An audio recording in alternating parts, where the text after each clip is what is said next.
Building a serverless AI-powered translation bot, or service as it says in the description actually in the program.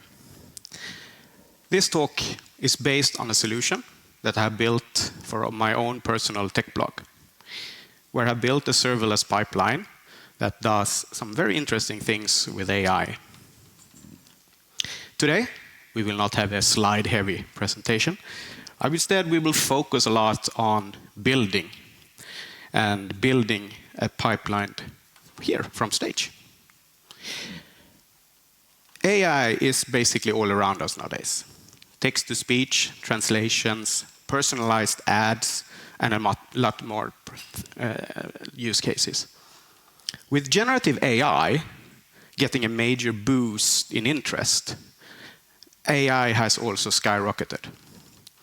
When I submitted this talk 10 months ago, ChatGPT and generative AI has just started to take off. And in these 10 months, it has accelerated and many more services has been released over and over again. Today, we will not speak a lot about generative AI. Instead, we will be focusing on traditional AI. Services from AWS that came before the generative AI series. But, of course, we need to mention generative AI in some sense, and all images in this presentation has been generated with DALL-E and generative AI. So, today's agenda, we will talk a bit about generative AI, touch a bit on the differences with traditional AI, look a bit on the AWS AI landscape, and then the main part, let's build it. So, but who am I? My name is Jimmy. I'm the father of 2 girls, which basically makes me afraid of nothing. I'm a serverless fan and enthusiast, and I started working with serverless and AWS Lambda in particular back in 2015. At that days, Lambda did not support environment variables, and the max memory was 1 gig. And that is how Lambda old I am. I'm an AWS ambassador and an AWS community builder, and I work a lot with the community here in Malmö. On my daytime job, and yes, I do have a daytime job, even if people keep asking me if I really have that, I work as head of AWS at Sigma Technology Cloud here in Malmö, with office here and in Stockholm, and we are hiring, by the way. But what is generative AI? Generative AI is in the first word, generative. It's about creating new content, if that is images, music, text, or whatever it is. Generative AI is powered by large machine learning models. And like all AI, it is machine learning under the hood. The difference is these models are huge. And they are often referred to as foundation models. What is a foundation model? As I said, it's a huge model trained on a huge amount of data. And that comes pre-trained in different forms and aspects that you can use. With RAG, Retrieval Augmented Generation, you can use a base foundation model and add your context, your data, to get more specialized answers. For example, you could add it to your internal company, to your internal data, and have it answer questions for you based on your information. Or you can start building a very cool, interesting chatbots. For example, imagine being an airline. Train it on your context, your data, and have that chatbot be able to do bookings, rebookings, cancellations for customers, things that normal chatbots today cannot. So the use cases for generative AI is very large. AWS, of course, has their own service named Bedrock. Bedrock makes it easy to build and scale generative AI applications. It provides you with several different foundation models from third parties, like Hugging Face, but also their own model, Titan. It's once again possible to use RAG and customize it with your organization's data. And you only pay for what you use. So you don't have to pay for all the training and things like that before. But if you look at traditional AI, what's the difference? Generative AI is a very wide and very generic AI model.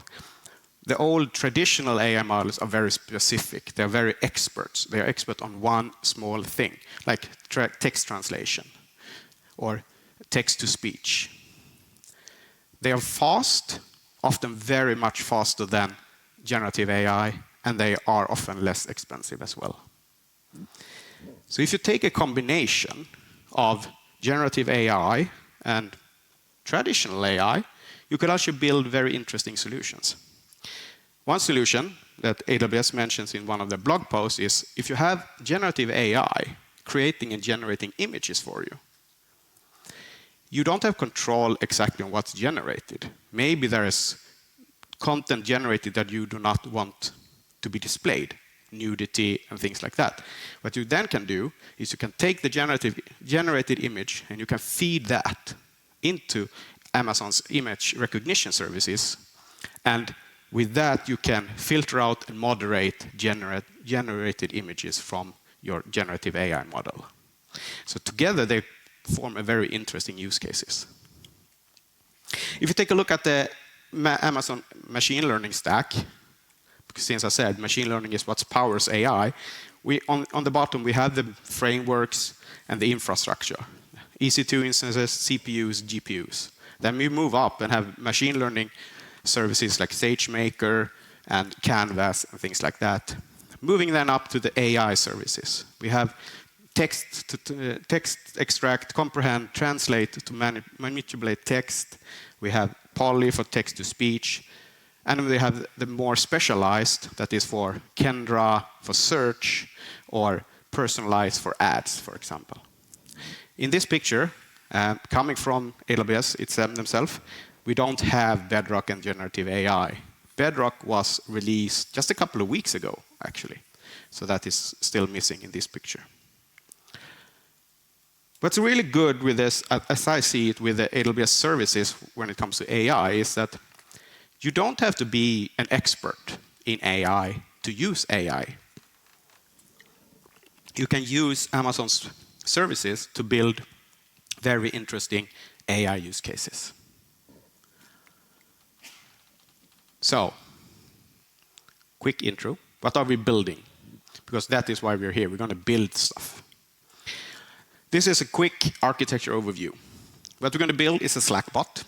And parts of this architecture is already in place, so we're not going to build the entire thing, but we're going to build the core parts. We're going to build the translation service up in the corner, and we're going to build the text-to-speech service down in the bottom. That is what we're going to build in this architecture. But let's talk about the services we're going to use as well, because I think you want to know a bit about the services. We're going to use Amazon Translate. What is Amazon Translate? It's a neural machine learning service that supports up to 70+ languages and variants. So we're going to use that to translate text in real time. It also supports batch mode, where you can translate a lot of large text objects. It uses sequence to sequence, so it's context aware, knowing exactly what context we are translating. It has continuous training and updates on refined models under the hood. And it's considered to be very accurate in its translations. Also going to use Amazon Poly. Poly is a text-to-speech service that utilizes deep learning to synthesize very human-like voices. And it has a spectrum of different voices and languages. It has advanced deep learning techniques for natural speech, real-time processing, and it supports speech synthesized markup language, SSML. So what you can do when you synthesize your language is insert pauses, whisper, and things like that. We will also use Amazon Comprehend, but we will not use Comprehend directly. Instead, Amazon Translate will use Comprehend under the hood. So one AI service will now use a different AI service. And we will do that to have automatic detection on the language we send in to our translation bot. Amazon Comprehend can also discover insights and relationships in text, so it analyzes the text and finds what's similar with it. And it utilizes pre-trained model for analyzing tasks. It does sentiment analysis, entity recognition, language detection, as I said, and much, much more. It also has support for custom classifiers. So if you are a specialized business, let's say healthcare, you can do specialized classifiers for your context and your data. Other services in the solution that's not on the AI space, Amazon API Gateway. API Gateway is a fully managed API service, supports REST and WebSocket APIs, integrates very well with the AWS landscape. Built-in security and authorization, access control, a lot of throttling and caching capabilities. What we will build today is also, we will build an event-driven application. Therefore, we'll be using Amazon Event Bridge, which is a fully managed and serverless event bus. It supports a lot of different services as source and target, and it has support for API destinations, which is basically REST APIs on somewhere on the internet, which is very, very interesting. It makes it very easy to build event-driven architectures, and it comes with a very low price. To coordinate everything, we'll be using Amazon Step Functions. And we will actually be using a lot of this SDK integrations. So we will not write a lot of code. Instead, there will be very small pieces of code. So basically a no-code applications today. So we use the built-in service integrations that comes with step functions. And we can't manage this without the Lambda function. So we will use Lambda functions to run some of the code, and that comes in response to our events. Supports multiple programming languages, and it has no infrastructure for us to manage. So, enough slides, right? Good. Let's build. So as I said, this is what we're going to build. We're going to start with building this service up here. And it will take an input text coming from Slack and translate it and send back the translated text. We'll basically work something like this. We have the translated text. We will detect the language. We translate the text, store it in S3, and I will come to this later, and then we post an event back to Event Bridge that will then later send it back to Slack. Second part we're going to build is this part. And here we're going to generate voice. So we're going to generate the voice for the translated text and send that back to Slack. So we will load the text from the S3 bucket. That's why we stored it in the previous step. So we store the translated text in an S3 bucket, we load it, generate the voice, and store the audio file and send it back to Slack. So let's get building. And I'm going to mirror everything so I see what you see. Otherwise, it's a bit hard. So let's jump into AWS. Let's see if we can zoom in. Oops, maybe a bit too much.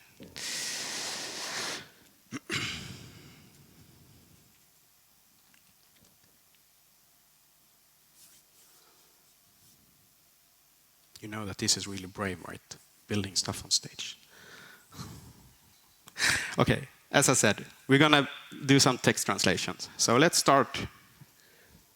I hope everyone sees. I will zoom in a bit more. But let's say we want to translate. So we do translate, and we translate, hello everyone. And let's say I want to translate that now to Swedish. So I add the text, and I add the target language, and I send that away. Now we get a response back from our system saying that we're translating. But hey, nothing happens, because we haven't built the service, right? So that's what we're going to do. We jump into our step functions. And we're going to focus. I have prepared a lot of the infrastructure. So we will start on this translate state machine. And if we look at our executions that are currently occurred, this is the one that we just run. So if we take a look in the debug state, we can see that we wanted to translate to Swedish, and we wanted to translate hello everyone. But now, let's edit this stage machine and start building it.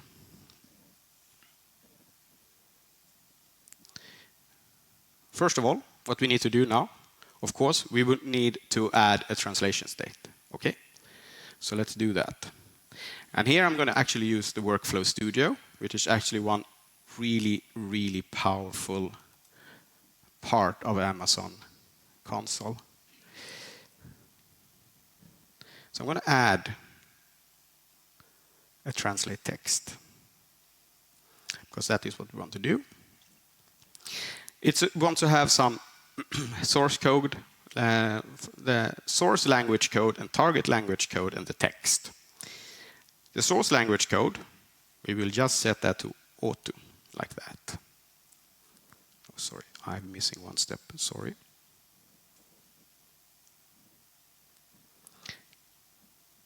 Let's see, I shouldn't be doing this live.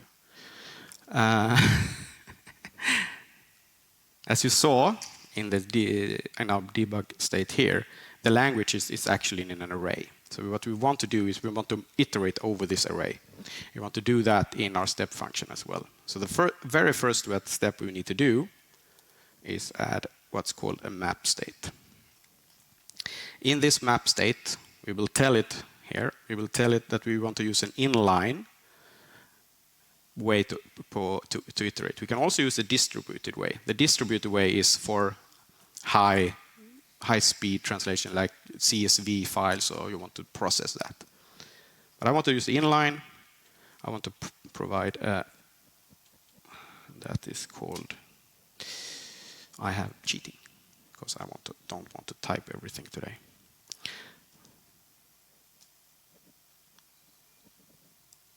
We want to add it to the language. We want to add this result. We want to modify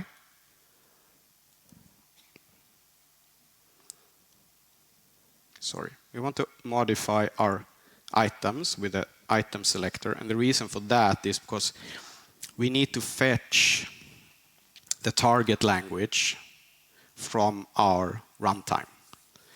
I also want to send with the request ID, because the request ID would be used to tracing, and I need to send the text into the next state.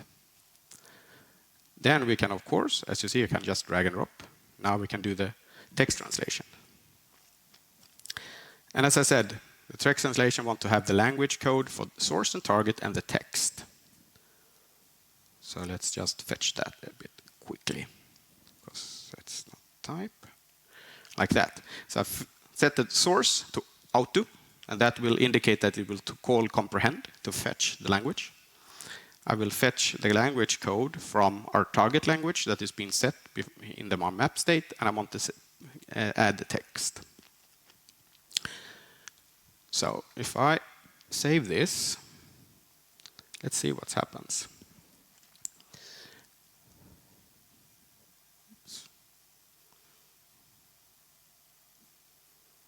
So let's say, once again, translate.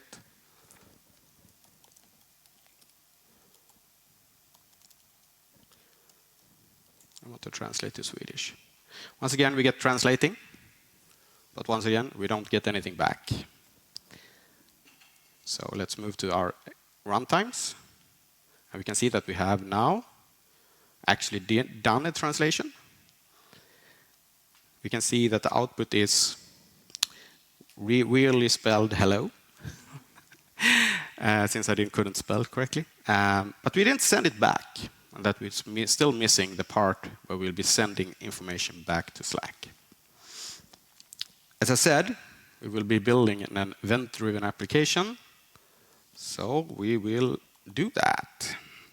But first of all, we will store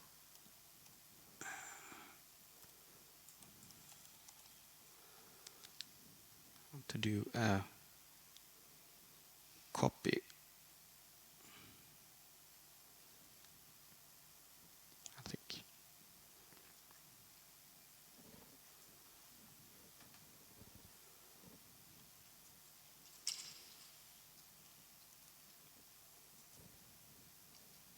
And I don't want to type everything, so. Oh, no, not there.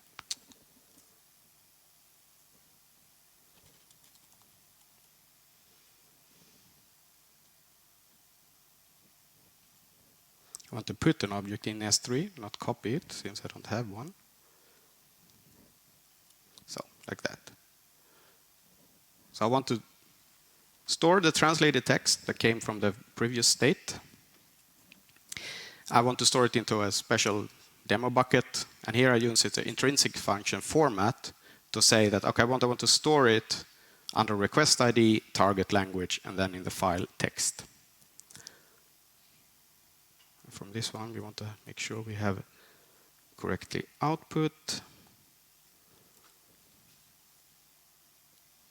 That should be in this. So what I'm doing here is I want to combine the incoming event together with an outgoing event. So I want to have the input data combined with the output data. And that I do by saying I want to add original input to the output, and I tell it where to store the output. Now, since we're storing the files, we're translating the text. Now let's send an event to Amazon Event Bridge that will tell us, all right, we are done. And that will be a lot of notifications like that.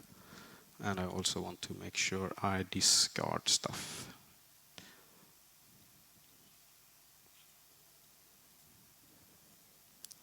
So now we want to send an event to Event Bridge. And once again, I have copy-pasted because I'm lazy. Let's see if you can see everything. So here I put an event onto Event Bridge. I tell it that the source is translation. I tell it that the detail type is translated text.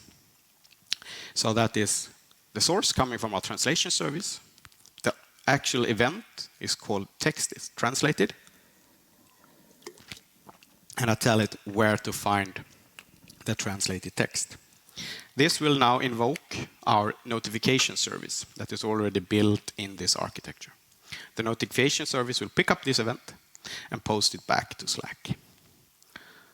Hopefully now everything should be working. Okay. Okay. How many think we have a demo ghost, or will it work on first try?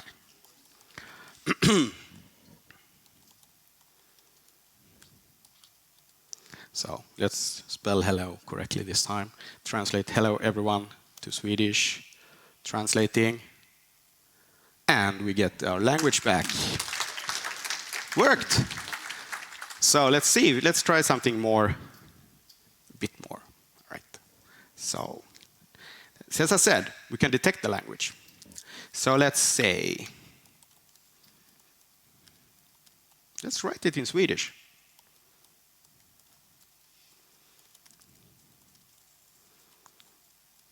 And but we want to translate it to French. So let's try that. So, hejsan alla på Øredev, hur mår ni? So let's see if we can do that to French. Apparently, bonjour, I don't know, I don't speak French, so I'm not going to do that. We can try it one more time. But to English.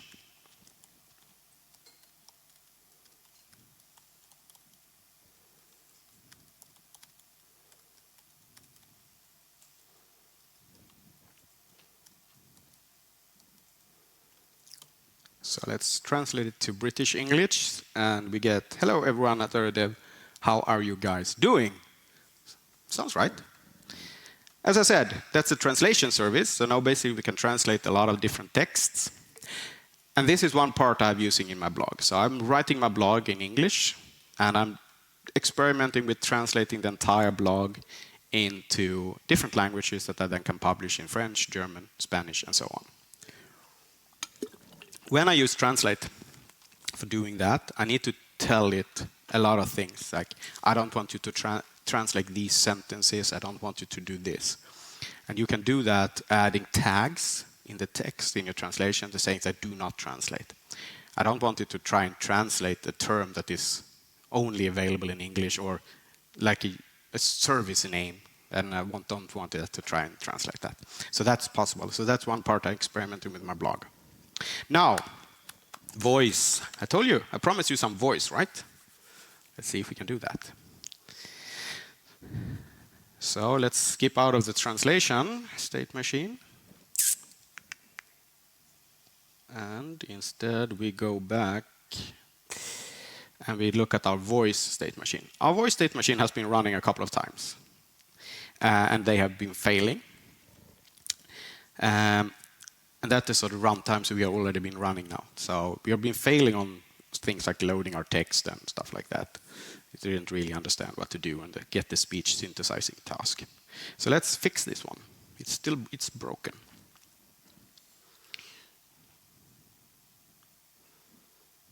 Wow, really small. Let's see if we can zoom in. This state machine is going to be a bit bigger, so let's see. The first thing we do is we enter a state where we set a lot of different information. We're collecting information coming from the event, and we transform it in this state. Next, as I said, we will be loading the text. That's why we store it in an S3 bucket, right? So we load the stored text that we just translated. Next, we want to translate this, or we want to generate voice. So let's fetch our poly. And we want to start.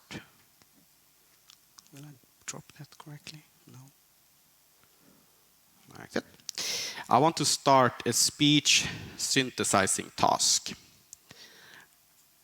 And as you've seen so far, I haven't written a single line of code using Lambda functions. I'm only using the SDK integrations coming with step functions. Now we want to send a lot of information into the start speech synthesizing task. And of course I have prepared, since it's a lot of different things I need to write. And I'm going to tell you exactly what we're doing, of course. So what we want to tell it, first of all, is which engine do we want to use. Amazon supports a couple of different engines. The newest one is the neural engine, which gives us the best speech. It's also the most expensive one. I want to tell it what language code the text is in, so it knows what language they're going to generate. I want to have an MP3 as an output. I want to just tell it where to store it. And the text type here, that is, because I'm selling it right now, that is, the incoming text is in raw text. I could here be saying that it is SSML. In that case, then it needs to understand, okay, then it starts with the tag SSML and it uses all of those whisper tags or speed and things like that. But we don't have that in our translated text, right? So we just tell it this raw text. We just tell it where to find the text. And I'm using Joanna as the voice ID. There are different voices and different IDs for each voice. So we can use the male voices or female voices, and there are different accent and ways to speak. It supports a variety of different. Next, I want to tell it, I need to output the information somehow. So I want to, once again, combine my original input with an output. I want to store that in a voice object. And the reason for that is I want to have all the information already coming in, like the trace ID and stuff like that. So we store it. Should we run it? Okay, let's try it. Let's see what we get.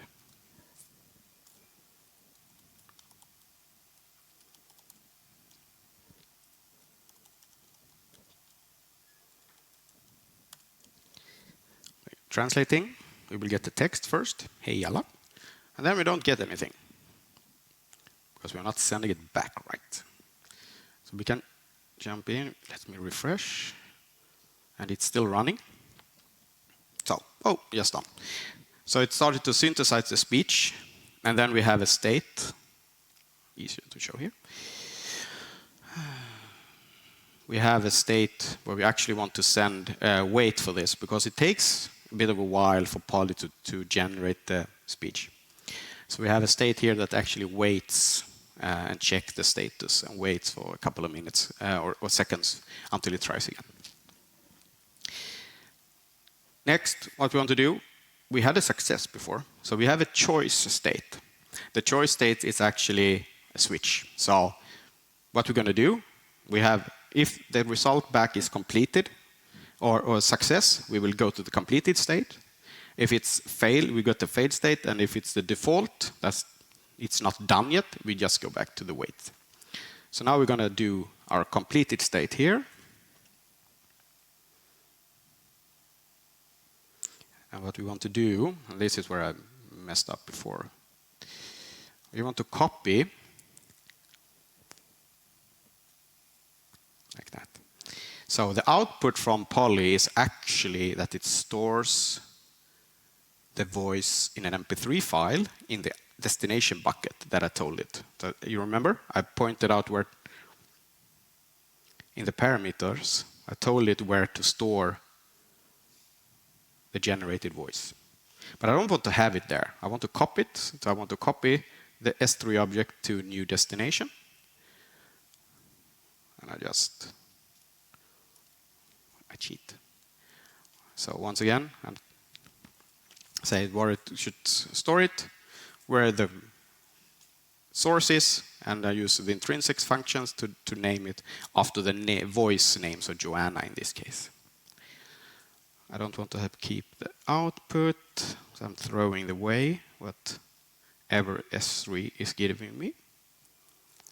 Let's save that. So, and next we're going to notify once again. So we're going to send the message to EventBridge. I'm going to put events. Let's remove that. And I'm going to tell once again, go over what we're sending it as soon as I've done that. I'm hoping you see. So once again, we're selling it that the event is translation. The event itself is voice generated. We're done with the voice. And we give it the information where it can find the different voices or the MP3 file. We make sure we don't wait for callback because that's a mistake. And we do save. This way, our notification service will now pick this up and send it back to Slack, hopefully. Let's try it.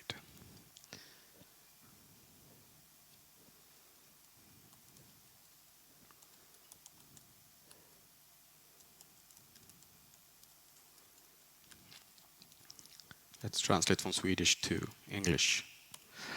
So first of all, we'll be getting the text. And now that Poly is working, this will take some time for it to generate. Hopefully soon. We can go and check if it's running. Oh, it is. There it was. I think it's just completed. Yes, so it's just completed. Running. We should have a file. Should we play? Let's see if we get the voice out. Perfect. Should we try something more longer? Let's see if it managed to translate. And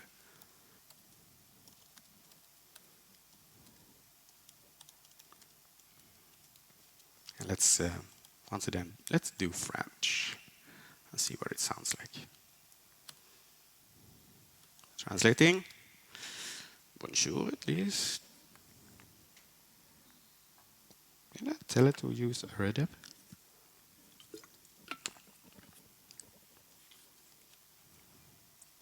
And here we have it. Let's see.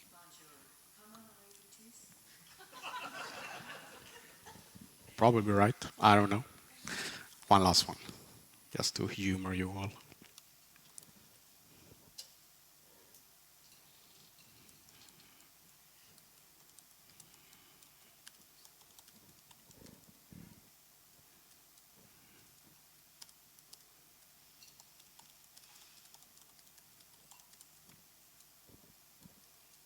And let's do let's do English just so we at least understand what she says. Hi, how are you guys? Hope you had a great day. Yeah, sounds right.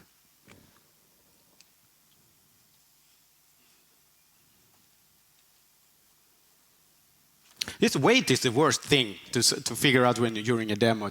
Did it work or not? Did I break anything? I sent in the wrong language code when I rehearsed this, and that was, why is it not working? No.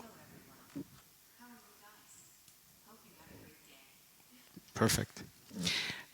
The voice may not sound very human-like right now, but since we're not using speech synthesized language, we're using the raw text, the output becomes okay, I would say, not perfect. With this SSML, you can actually do a lot of interesting things.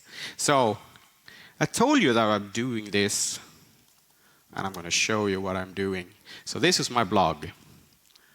And on my blog, you can all listen to my blog posts. And this has all been generated on a serverless AI pipeline that generates voice, generates my poly files, and once again commits the changes back to my Git repository and automatically deploys it to my blog.